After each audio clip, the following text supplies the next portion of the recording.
l'agneau sans tache, c'est lui, Jésus-Christ. Il est le Dieu incarné, mon frère, ma soeur. Il a pris ta place au bois du Calvaire. Une couronne d'épines sur sa tête et une grosse croix monte à Golgotha. Yeah, yeah, yeah.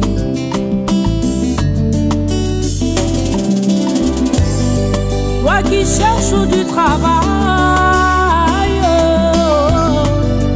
toi dont la maladie persiste,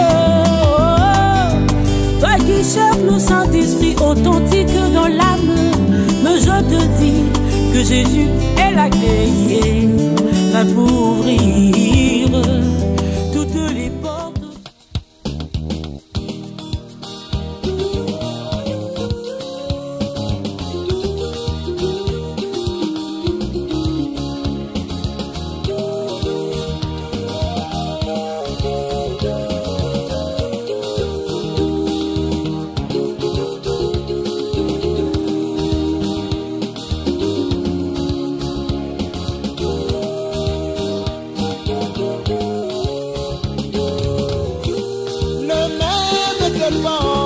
Qui a déshabillé Ève dans le jardin d'Éden est ici aujourd'hui. Il déshabille les femmes partout dans les rues au nom de la mode. Oh, il est vraiment rusé. Oh, le capuchon de l'enfer.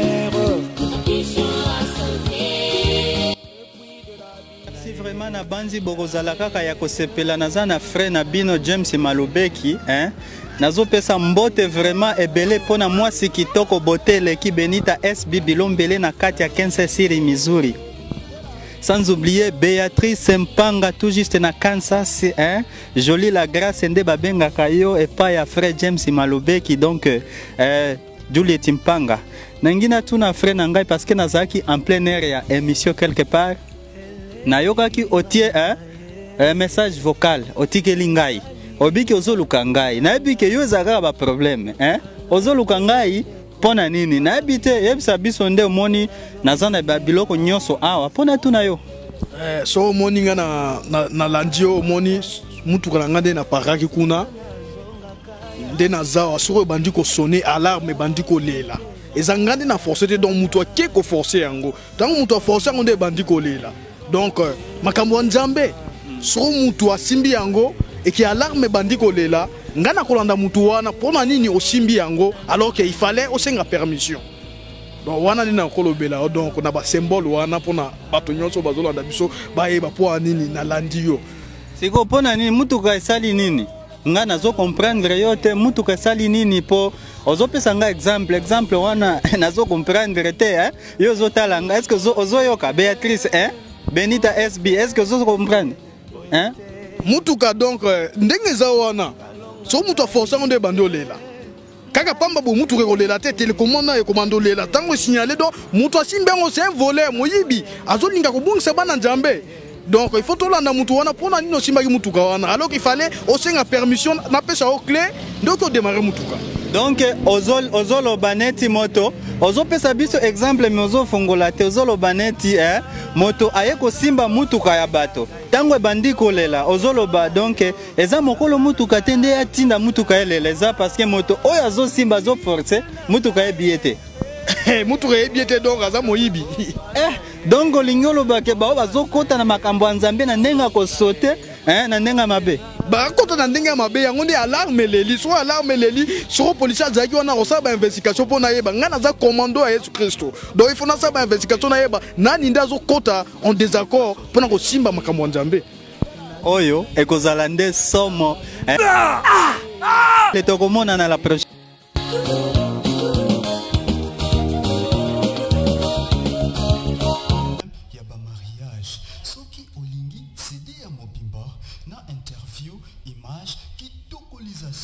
Bachelas to tiki bango kala mon pépé na mon pépé gaz na gaz comparé raison n'est pas raison.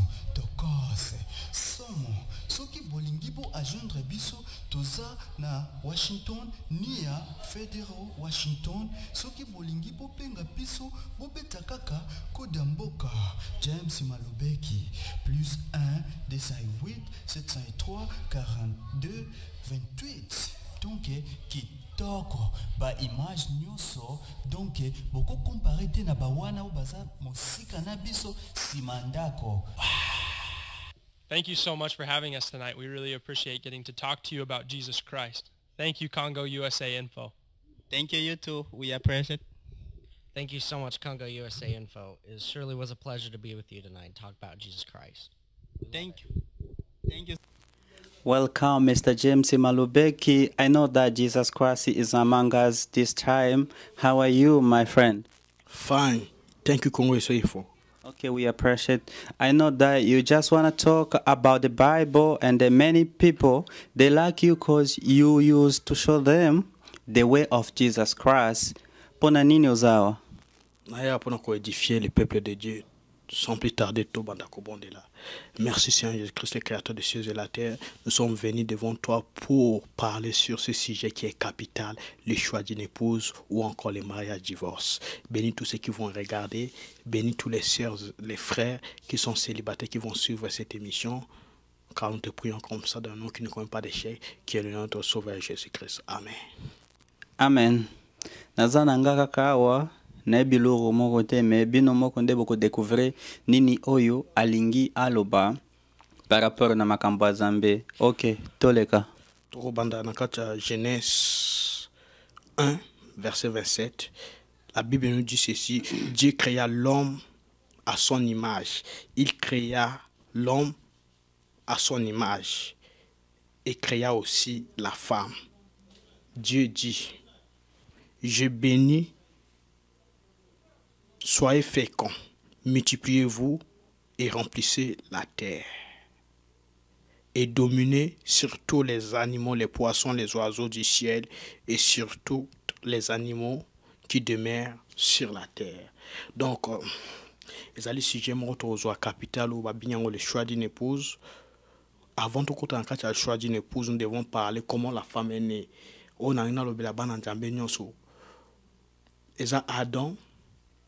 Nzambe créé liboso si mako créé Ève Nzambe alalisaki Adam 6e jour 6 ezali chiffre ya basi Nzambe alalisaki Adam a retiré Ève na côté ya Adam et c'est la femme qui avait séduit Ève. Donc na habité bana basi nyonso babotami bango monsieur le journaliste naza contre binote basir nangai naza contre yote maman nanga la maman na Kansas mais nazalia pour édifier le peuple de Dieu pour l'accès makambo yo mokili to komi na yango parce que la femme c'est l'instrument de Satan envoyé sur la terre par esprit coach na kata basir na biso pour kokoisa bana ya Nzambe.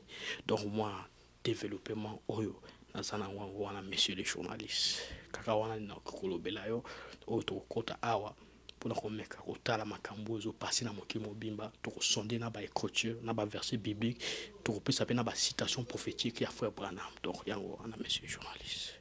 OK, na banzi boyoki ndenge frère James Malobeki alobi par rapport na sujet oyo esalike azala awa. Donc akobanda kaka pona ko expliquer nga na kobanda kaka ko loba par rapport na babiloko ya kobanda koloba. Donc to pese micro po asolola pour l'école ya sujet wana. Donc yango nde na ngina kota wana donc to bondela kiza sujet toujours traitant le choix d'une épouse. Lelo to moni makambo komi osala mabe liboso développement na ngana loba mwana mwasi nyonso abotami lelo abotami na esprit ya kindumba. Il y a impudicité. Mwana mwasi nyonso abotami. Nyonso oyo abotami. Après naissance, il y a maman, il y a grande sœur na bango Ève. Ezala la mère de Jésus-Christ est née sous l'impudicité. So moni mwana mwasi baboti lelo abotami na esprit wana jusqu'à ce qu'il y a kozwa âme na ya péché par Jésus-Christ, jusqu'à ce qu'il y a kozwa baptême au nom du Seigneur Jésus-Christ des esprits. Il y a impudicité après avoir azwa molimo monsanto azane de nouveau la nouvelle naissance, à l'écart par la purification, la sanctification et le baptême du Saint-Esprit. Donc, on a développé en gros, pendant tout le monde était, moi si, tout le monde, surtout soso mobile ya kitoko mingi, cochon mobile ya kitoko mingi, mbwa ya mobile ya kitoko mingi, mais élément oyo nzambe asali kitoko makasi ezali oyo mwana mwasi. Et mwana mwasi lelo na ba niveau toki koloba naza contre binote ba sœur na ngai mais nazali pona ko préciser lo banzambe même mbwa ya mwasi aleki ba fille na valeur, monsieur le journaliste. Pona nini omoni ke wana eza injure? Eza injure, c'est la parole de Dieu. Pona nini oko comparer un animal na moto humain oyo eza na mokili?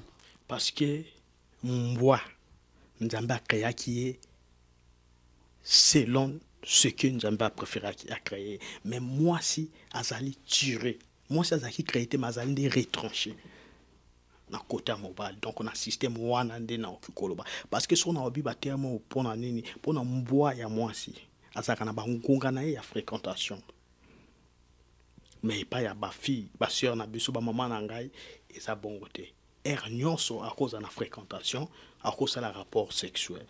Kindumba ya mbwa ezaka na ba saison za kutu kindumba te. Mais ya basi c'est une autre chose, frère. Nazali apona ko finga ba sœur te pona ko ba ma bête, mais c'est pour parler de la parole. Parce que de l'homme makambo et baby, le diable est entré dans la femme. Donc au niveau il y a séduction les le commis taux très élevé. Ba to ango commis na ba suffrage on a kolobate, monsieur le journaliste. Yango ndi na 8 ans na nga na bilelo na kobenga même kobenga te parce que makambo zo sala biso pasi surtout na kati ya message otozo mona ba sœur lelo azana jip njokane na kati ya sac à main na ye azani na ba pantalon. Donc makambo komi somo makambo komi donc pantalon eza mabe si azo tia eza couverture nzoto na e po bato ba mona ngote. Bible zo ya na kati ya Deutéronome que mwana mwasi aoki jamais kolata bilamba ya mobali. Ça c'est la Bible qui nous a dit ça. Au moins tant ba ta pantalon wana pantalon nazo bana bana basi onyoso na ba mama nga nyoso bozola na pantalon ton bozola ta pantalon ezali esprit du sous kindumba. Donc impédicité. So moi si na ta pantalon monsieur journaliste en kolobelo que moi si na yo azan na esprit kindumba na kati na. Mais frère James singa na moni biloko ezoloba eza neti mwa kokoso mwa impossible parce que awa na États-Unis omboka toza awa mutu nyonso ayebi. Ata mwasi ya mutu auti na Afrique aye awa alataka pantalon te mais misala ebele bato bazosala awa bayebisaka basi kolata pantalon mais jupe te. Siko soki olobi ke mwasi alata pantalon te elingi eloba bakende na mosala te. Na awa tozofuta biloko ebele soki ozosala yo moko mwasi azosala te omoni ke ko créer moi problème na ndako. Toza na liberté d'expression na États-Unis. Toza na droit ya religion. Tanto bakinda ko sala ba interview wana batuna ka bango ba droit ya bango ba religion. Mais maman na ngai plusieurs fois tant bakinda ko sala interview pona musala apesa ka bango ba condition. So bolingi bo engager nga na musala na kolata pantalon te. Wana na kosala na comprendre bino mais so bolingi na ta pantalon po na sala eza mieux na tika na ndako.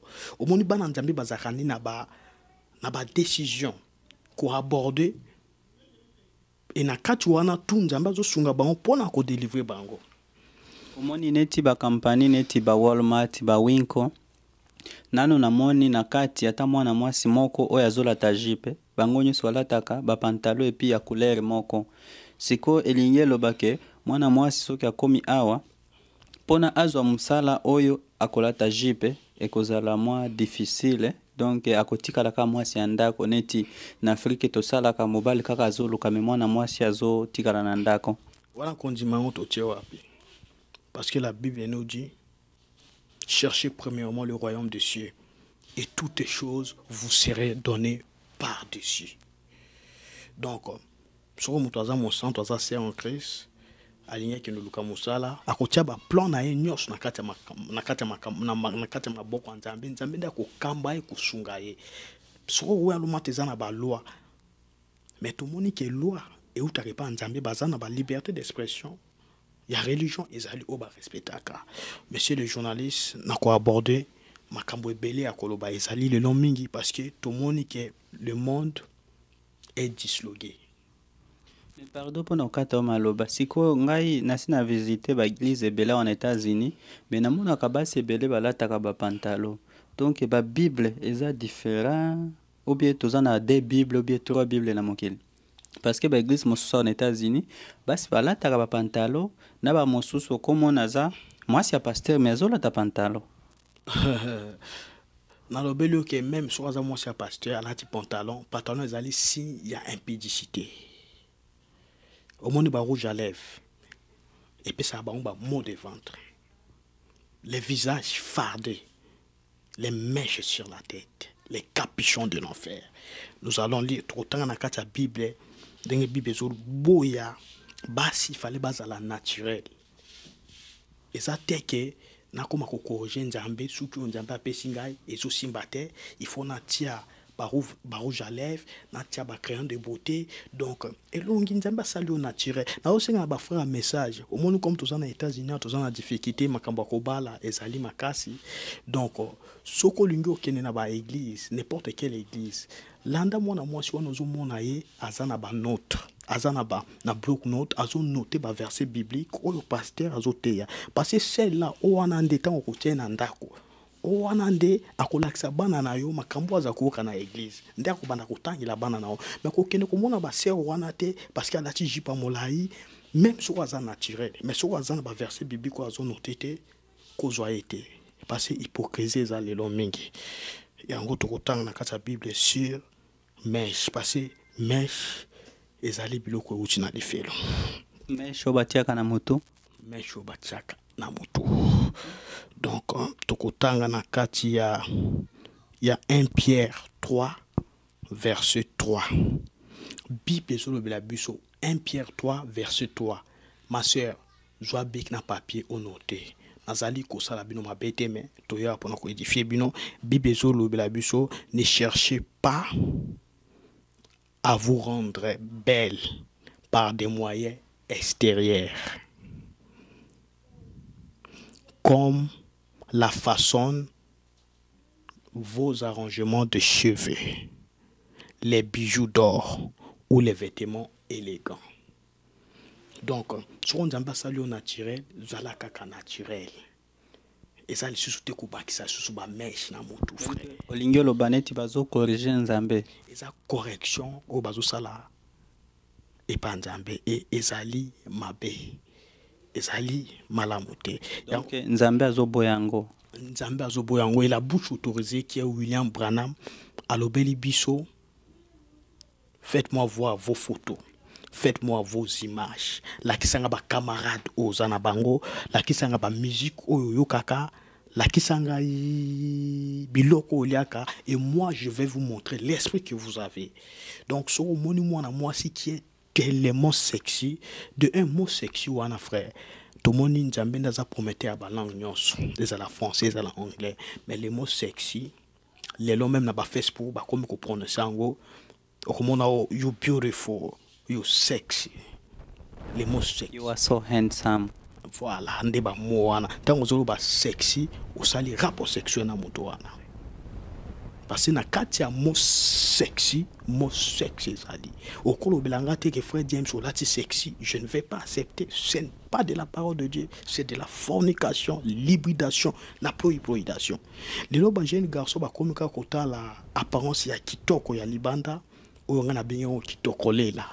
Donc kitoko kaka ya kitoko donc moni moi ça zongenga mais soyo tia na ndako kitoko wana ke kuma lela lela bien kitoko lela matata parce que William Branham azo ya biso ke soko rater le choix d'une épouse aux humours so memi na ndako à cause la plus que le douleur ya carré dentelle donc eza matata ba système ezali yakobala ezali et nazo comprendre ete na ko attaquer même ba parents ba pasteur de l'oba komi akati faussité moi que ba pasteur ba beta c'était likolo masumo ezo sama na kati église ezate ba pasteur ba komi kaka kolana bambongo dime na offrande Donc le lopé si frère j'y fait fond raison on a Katia Belgique botte belé place vous allez mon frère. n'a pas si raison je suis ici pour parler de la parole de Dieu.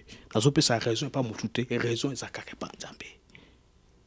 Donc même j'y fui fongenayo il s'est marié d'une manière qui n'est pas de la parole de Dieu. À balité, à Zumwasi, à Memi, Kakabati, ma beaucoup de colonne a été, monsieur le journaliste. Et ça, l'hybridation, la purification spirituelle.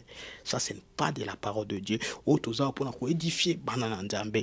Donc, il y a un Nazaki Kolobake. Moi, si, ce que moi, si, au naturel, c'est celle qui est née, possédée de l'esprit de Dieu. So moi si na ozola ta pantalon do bela ya tika. So moi si na ozola te do kama toy do bela ya tika.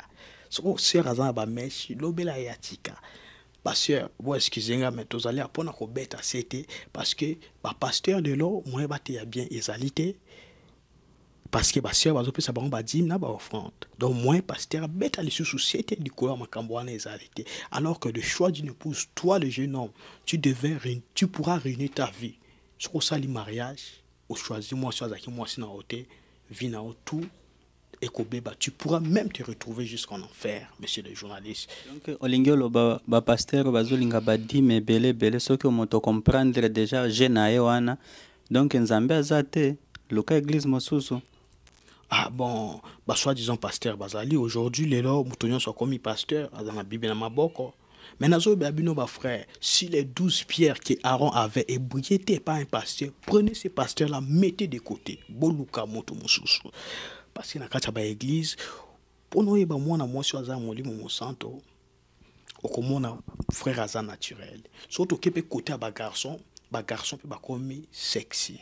Ba garçon ba comme na ba rasta na mutu ba mèche, ba garçon ba comme kolata ba pantalon donc et ko balusa donc pantalon ko kitisa tinasé ba sous-vêtements na bango tous les bandes et ba sous-vêtements des fois et ça à 4 jours 5 jours bon excusez-moi pour na ba terme et ça à 4 jours 5 jours ba sukoli angoté mais quand même bazo tika ngo na porter na miso bateau. Quelle impédicité frère dans le niveau ya bo soto to komi lelo moi c'est ça capable ko bala mboa. Mariage est comme légalisé entre l'homme et la femme. Dans la degré à Masumoto Komi.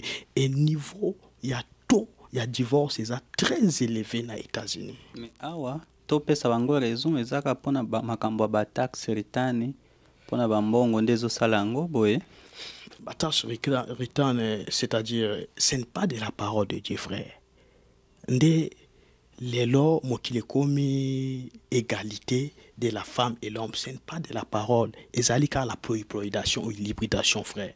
Moi, si dans mon bali barcosa là, écoutez, la femme doit être soumise à son mari, comme Christ, épouse à Christ, et ça lui soumis avec Jésus-Christ, monsieur le journaliste.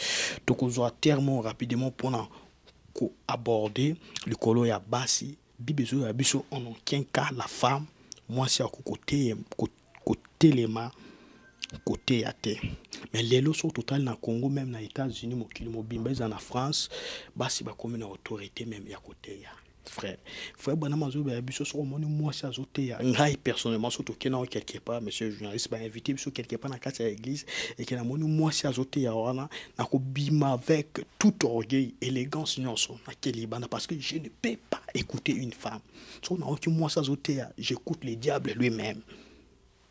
Donc pour na ko prouver bino to autant rapidement na katia Bible. La Bible, bo excusez ngai donc na ba terme wana nde na ki kolobe bino monsieur les journalistes parce que le long mokili ekomi nakobeba makasi Bible ezobela biso que la femme se taise dans l'assemblée car elle n'a pas été permis de parler ni d'enseigner, mais qu'elle doit rester dans le silence. Il faut avoir dernière place makambo nzambe ezo salama. Mais euti wapi lelo to komona mama tel na tanga koma mutute mais mama tel ou évangéliste tel ou so mona wapi mobali ya évangéliste moi c'est ça évangéliste. Quelle impudicité, quelle honte frère. Ou ça lo nzambe te lelo ekomi omoni ko na États-Unis toza makambo kobala eza différent napesaka ba raison na ba garçon balongwaka États-Unis bakendaka na Afrique mpona kobala atiki États-Unis ake parce que omoni soko ozwi moto na mboka omemi na ville lelo akomi yende aleki bato nyonso bazalaki na ville Monsieur Boile obimisi boile donc basi bauti na bafille bauti na Afrique bakomi awa bakomi nde bango ba américaine alors que bayebi pi ba loi te bayebi eloko moko te donc niveau zéro donc awa balie balwa leki na mutu eloko ya muke kaka I'm going to call the police hein kobenga police pour na mobile na yo benga la police et c'est ça c'est de la parole de Dieu monsieur les journalistes ça ce n'est pas possible ça possibilité et ba pasteur bazana ba faux enseignement au moni na États-Unis bino bana basi il faut boye ba ke bo expiraka so au moni mobile aina ndenge nini moi si on a États-Unis so comme na 25 ans ata mobile ya kopesa ata mbote mukolo moko te alobe na lingio ezate na 25 ans na États-Unis donc ya kobanda bakaka balokutande bakoya kaka ba osalu kaka ba basali ba olambi biloko balie batondi bakoya lisusu te parce que asi aliaki awa akoya suko sala nini donc on a ba terme wana zoloba bino bana basi fu boye ba ke bo expira kana 25 ans ozali expirer siko na ebité parce que tout le monde na kati ya Bible Naomi azaki osunga mwana ye Ruth apesaki conseil akende kolala na makolo ya Boaz apesi libala mais siko yo mama ozana ndako balandi mwana yo a mwasi par exemple soko aza même na 18 ans aza na maturité te mais maman oki ko sunga parce que exemple na pesi bino eza na kati botanga na kati na Naomi 3 bokomona makambo na zo ya bino ke c'est de la parole de Dieu donc Naomi alobela ki Ruth la Moabite ke kende kolala na makolo ya Boaz na butu wana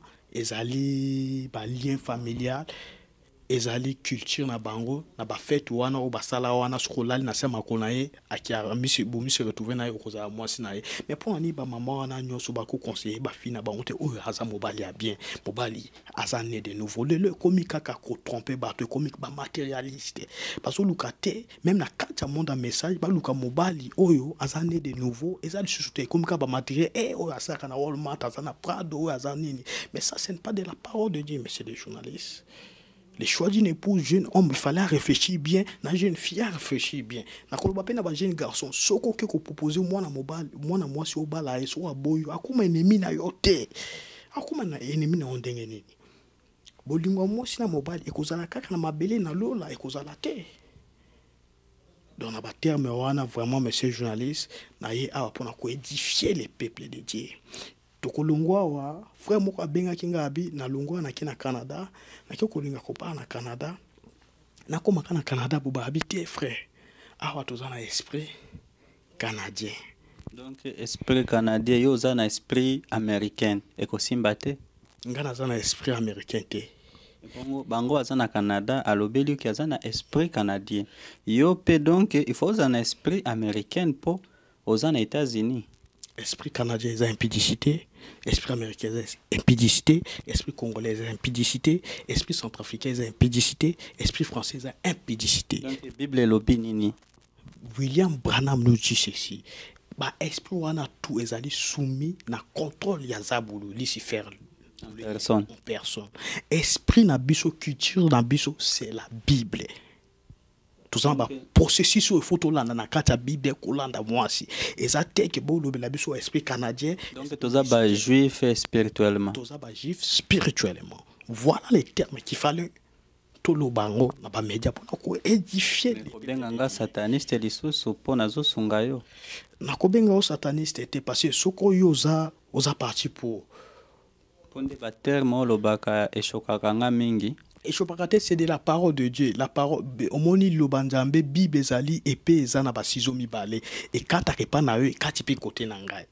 Donc ngapene na zolo ba boifona zala soumis na makambo na zolo ba monsieur les journalistes. Donc bon comprendre émotion na zanango ezate que na zana ba problème na ba siate mais na ende pona ko attaquer ba sœur. Parce que okomona lelo mwana mwasi donc na ebitene na okoloba parce que nayokaki okendaki na Kansas City Missouri okendaki pe na Phoenix nayokaki neti ozokinde kobala me tomoni mwasi te nakina kobala te nazalaki kaka na répondre na mise retrouvaki na Kansas Missouri na boyaki ba distraction parce que ba dérangement ezali ebele Congo ICP na ba dérangement bato baso benga mokili mobimba donc ezalaki repos il fallait na que nos mise reposer na kina ko mise reposer au monde makambo libala eza ba kilomètre te monsieur le journaliste makambo libala ezali nde diloba nzambe il faut ekene ezala appliquer moi na mobali fallait abonder la ebele il fallait ba famille à mwasi oye baba koko na ye oye baba lien parentaux na ye nyonso parce que okoko le kota pe na ba famille ya kindoki lelo omoni kindoki ezaki na Afrique ba meme okoti kindoki na famille na yo pe okoti kindoki na famille na o baby pe ko beba mbala moko donc tozali apona ko édifier le peuple de Dieu William Branham azol la biso que nous devons beaucoup réfléchir et beaucoup prier tant on tout ça ba choix wana parce que ba choix wana et comme la biso pour la lobaki ce mystère est grand. Celui qui trouve une bonne femme trouve le bonheur. Donc na ba terme wana nde monsieur le journaliste nanga na lobelao et le ko zo pesa biso pasi mingi lelo tozo mona ba famille isoko disloguer pour na makambo ya mbongo. Surtout lundi makambo mbongo depuis que l'argent était utilisé pour vendre le Seigneur Jésus-Christ, la malédiction était entrée dans l'argent. Vous devez utiliser l'argent pour de bonnes choses. Et ça te que ba jeune garçon les lors comme Nzamba pesi bango ba bien oignon so bazana ngo ba me se retrouver azana mutuka bien azana ndako bien na ko conseil bien non ba jeune garçon. Ata soko za ba moyen belé. OK, olingi mwasi. Même pas 3 mois. Aux mois sauté dans beaucoup de mois, c'est ça, même pas 3 mois. Bah, jeune garçon, quand même, tous à la sérieux.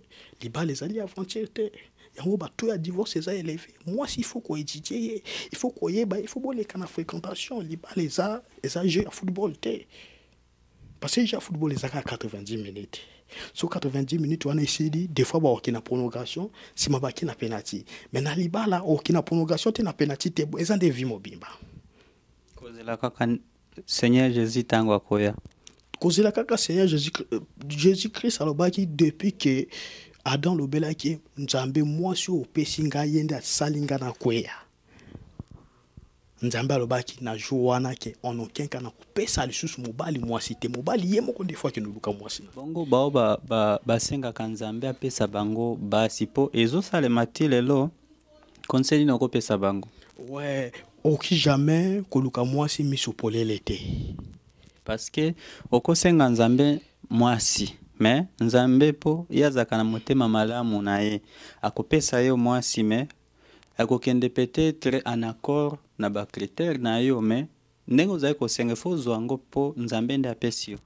Conseil on a opesa ba jeune garçon lelo frère Branham azobe biso baluka mwasi misopole l'été les yeux fermés à genoux.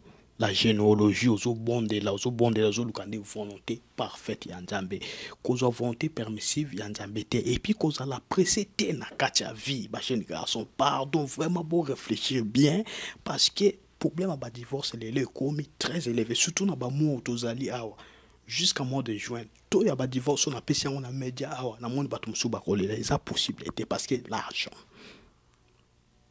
donc comme monsieur le journaliste makambo zo pesa biso pas si et imagine kota kiona Los Angeles côté kunande eza somo oko expliquer bato oyo baza libanda ya États-Unis ndenge nini impudicité zo tambola neti biloko bazoteka na kati ya bazando.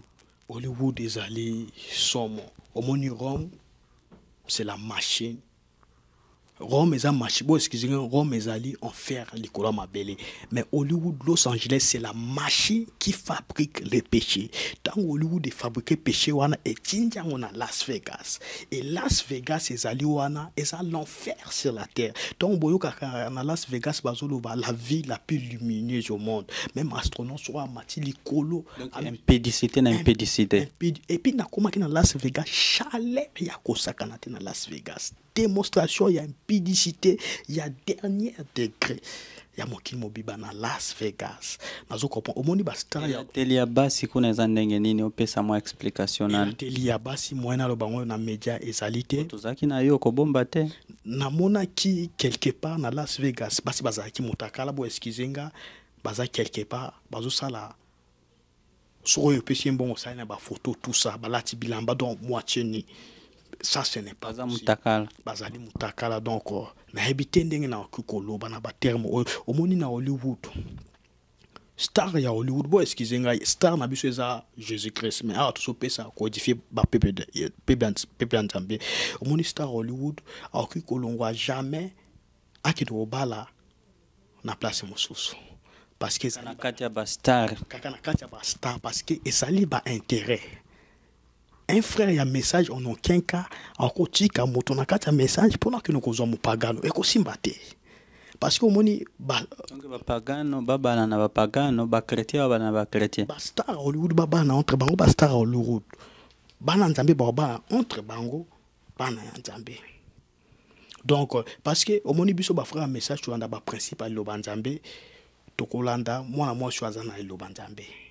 Mais soko bimi awa okikoluka mopagano wana rolinga obanda obondela ye osombela ye ba mèche osombela ye ba pantalon donc soko zalinga ina longo ale na kyokoza mopagano ekosimba te ata so na meki ko forcer na fin de compte ekosimba te parce que ngana rolinga mwana mosi azali lobandambe o wana mopagano wana rolinga osombela ye ba mèche donc biloko mo bon omoni que ça ne peut pas aller donc yo frère un message au lingo zo mopagano tika yango kosala yango te eko bebi sa vie na mobimba tu pourras même te retrouver jusqu'en enfer pendant makambo wana. Donc monsieur le journaliste makambo akoloba ezali ebele ministère ya moi si on aucun cas moi c'est au côté te moi c'est au côté te parce que tout moni na kati ya Bible ata mokolo moko te omoni ba oyo bazana ba mèche conseil na kopesa bino femme samaritaine azaki le plus grand prostitué au monde. Rebecca na Sharon ne batiaka ba mèche te po baza ba sœur na yo. Rebecca na Sharon batiaka ba mèche te basali ba sœur. Bakendaka boete tango bozate bazoti et puis balongoli. Bon naza ba témoignage wana te mais na moni Rebecca na Sharon bazali un peu ba sœur en Christ. Bazali ba sœur en Christ malgré nzoto za ya ba erreur. Mais ce sont des sœurs au bazo vivre liloba ya nzambe to pesi bango chapeau o moninga par exemple na ba fête so ba moninga na koti na kati ya ba fête o mona des fois bana basi na bana babi mal à l'aise mala moto akocha wa ndenge nini bo excusenga akocha wa ndenge nini fête na biso ko beba parce que bango ba ocha ba ndemo na bango mokili comme mes frères James aïe en fait na biso ko beba excusez même aux invités moto a invité yo à considérer ngai mais tous na ba principe na biso to landaka on dit mo kina ko bina ngote yamado na kuko bina ngwana kenka ezali lo banzambete mais moto moko alobaki ke yo pe ozo accompagner système à succès ya Fabregas Almetinoir pona yamado po yo pe ozo lata na pipo ozo lata babilamba wana ya maputa ana pipo donc maputa ebimika lelo maputa na habité me balobi ke yo pe ozo accompagner système ana pipo na ko accompagner engana za na esprit nzambe ko traiter na esprit za bo ata mokolo moko te frère et ozaka abitumba yango moni ke na ba invitation frère James était na ba fête ou na ba cérémonie mosusu parce que balobaka moto wana za moto aliboma azaka ne pe gente to tika wana donc vous comprendre degré yanga ya liboma c'est de la parole de Dieu je suis fou de Jésus-Christ donc na ba terme wana nde na ki kolobela au journaliste et puis makambo ezo pesa biso pasi lelo okomona vraiment Facebook ezo bebisa bana ya nzambe ba parents na pesi bino quand même conseil boyo ka makambo na zobela bino. So ozana mwana mwasi, j'ai la mwasi wana kokisa quand même 18 ans, te bo pesa ye ba principe wana azana ba WhatsApp, azana ba Viber. Parce que ba lien wana tuza bulu asali kaka pona ko bebisa bana nzambe. Okomona ke lelo na Facebook jeune fille il y a 16 ans azo traquer bateau. Dans les États-Unis, l'homme quittera son père. Maintenant, l'homme quittera son père et sa mère et s'attachera à sa femme. Mais pas dans Bango comme si vous étiez. C'est la femme maintenant qui cherche à s'attacher à l'homme. Ça, ce n'est pas de la parole de Dieu, monsieur le journaliste. Ils ont dit le banzan embêté.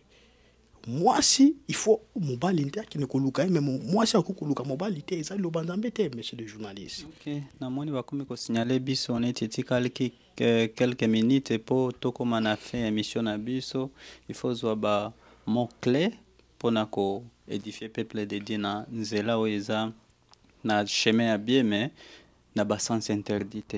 Bon, ba sens interdit na c'est kaka ba o bazana ka sa message. Frère Branham a trouvé biso mèche ezali les capuchons de l'enfer. Le même serpent qui déshabilla Ève dans les jardins d'Éden est ici aujourd'hui, qui déshabille les femmes partout dans les rues au nom de la mode. Donc, botika makambo ya mode wana. Tsoko yo sœur, on a besoin libala. Koya na église te pour na babala yo. La Bible nous dit cherchez premièrement le royaume des cieux et toutes les choses vous seront données par-dessus. Donc, par rapport à wana de nako tirer, monsieur le journaliste. Ok, merci. Nabanzi tokomi déjà na fin émission na biso. Nzambe apambola bino nyoso baoyo bolanda biso parce que beaucoup kotisa 1 plus 1 et kozala 2 et kozala moi kitoko. De nangina loba que c'est votre humble serviteur Passia Mark Mwembo, journaliste Nzambe azosala mikolo yo Nzambe apambola bino na pesa ba mambo tata pona Benita SP Bilombele na katia 15 c'est Béatrice Mpanga et Jolie Mpanga ye babenga kaye Jolie la grâce mtu moko na ebiki aza ko sepela tango kombo wana ezotanga ma ba frère nyoso na bao balingaka Congo USA info na pesi bino mbote me no pesa ka crédit bao bazofinga parce que soki omoni moto aliboma na nzela azobeta moto libanga ko pesa effort te peut-être azomona ye nzete amanga. Donc ende yango wana to pesa frère James yepe ako pesa bambote na bao ya eba na bango toleka nako pesa ba sœur en Christ passer émission na sali pour na codifier ba sœur Sharon Rose Malube qui na passion mbote nza papa mbolo Rebecca Rose Malube qui na passion mbote nza papa mbolo na qui na Paris sœur Dorcas Mola nza papa mbolo tikara kaka naturel ngo tikala ka sœur Esther Tibanga na Kinshasa na passion mbote tikala kaka naturel ndengo tikala nzambe akopambola bino e ba santo nyonso ba jeune sero nyonso ba ndaka frère James nzambe apambola bino nyonso donc kaka wana ndino sana monsieur. Ok, merci vraiment tosepeli mingi nde na lobi tokomona na lisusu à la prochaine na lobi et bye, on se reverra.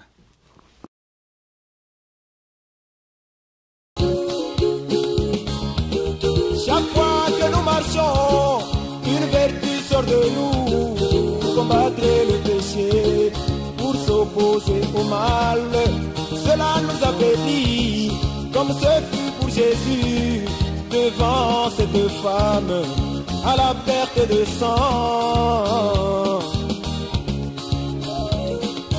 Oh, le capuchon de l'enfer, le capuchon a sauté, le bruit de l'abîme, le puits est ouvert. Ma maman, le capuchon de l'enfer, le capuchon a sauté, le puits de l'abîme, le puits est ouvert.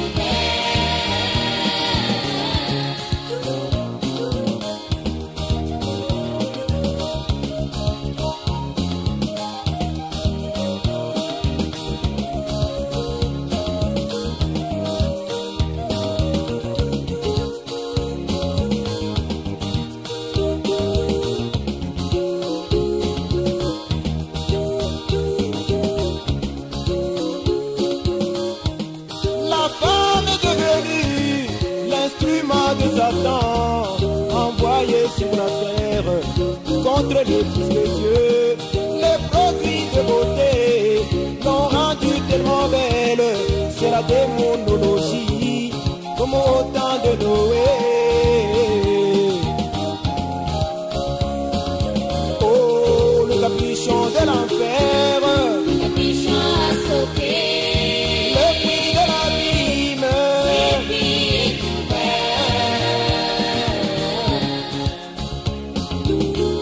aïe, le capuchon de l'enfer.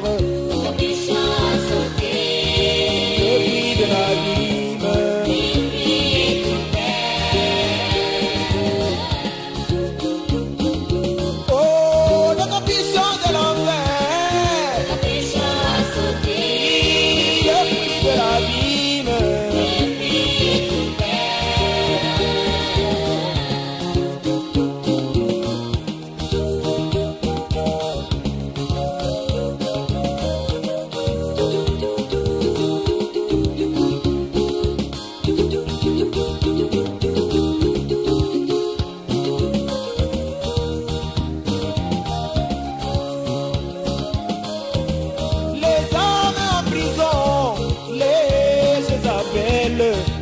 En train de marcher aujourd'hui à victoire, les visages fardés, les habits écourtés, les mèches sur la tête, les poils des chevaux. Aïe, les sauterelles d'Apocalypse 8 et 9. Oh, le capuchon de l'enfer, le capuchon a sauté.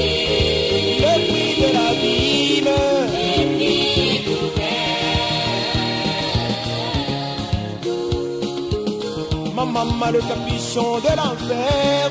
Le capuchon a sauté. Le prix de la lime.